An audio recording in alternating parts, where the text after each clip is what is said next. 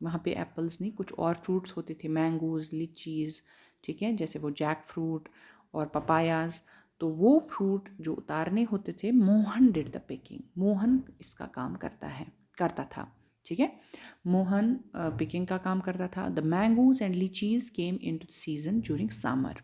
हाँ, मैंगो और लीचीज का सीज़न जो आता था वो समर सीज़न में उनको उतार देते थे. हर किसी फ्रूट का अपना अपना सीज़न होता है. जैसे हमारे यहाँ एप्पल्स हैं तो अब सितंबर में वी विल स्टार्ट पिकिंग, ठीक है. तो मतलब एंडिंग अगस्त में भी स्टार्ट हो गए हैं. पेयर्स हमने उतार दिए हैं, वो अगस्त का सीज़न था. फिर सितंबर में डिफरेंट टाइप्स के जो एप्पल्स हैं उनका अलग अलग सीज़न आता है, थोड़े एक महीने बाद, एक महीने. इसी तरह से समर सीज़न में मैंगोज और लीचीज उतारते थे. तो when I was away at boarding school, जब कि मैं बोर्डिंग स्कूल में होता था. बोर्डिंग स्कूल एक ऐसा स्कूल होता है जहाँ आप घर से दूर कहीं पढ़ने जाते हैं तो वहाँ पे रात पे भी वहीं रुकते हैं.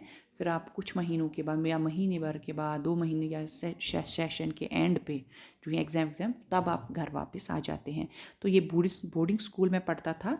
सो I couldn't help with the fruit gathering. और समर में मैं वहीं पे होता था तो मैं उस टाइम फ्रूट गैदर करने में, ये फ्रूट जमा करने में हेल्प नहीं कर पाता था. The papayas were in season during winter. Papayas जो आते थे, पपाया भी एक फ्रूट है, पपीता, तो वो किस सीज़न में आते थे? विंटर सीज़न में. But you don't climb on papaya trees. तब तो ये विंटर सीज़न में घर पे ही होता, उस टाइम छुट्टियाँ चल रही होती. लेकिन आप कह रहा है यहाँ पे रस्किन बॉन्ड, आप पपाया ट्रीज क्लाइंब नहीं करते, उन पे नहीं चढ़ सकते क्योंकि वो टू स्लैंडर एंड वॉबली है.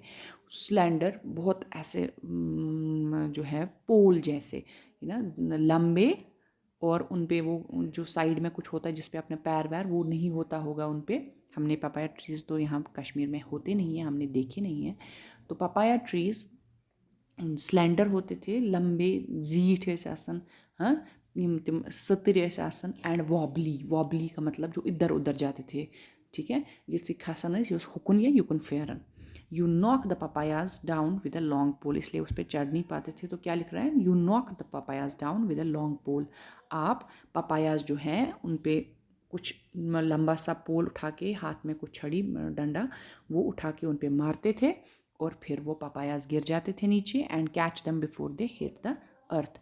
और उससे पहले कि वो ज़मीन पे गिर जाए, उससे पहले आप उनका कैच पकड़ लेते थे, ठीक है.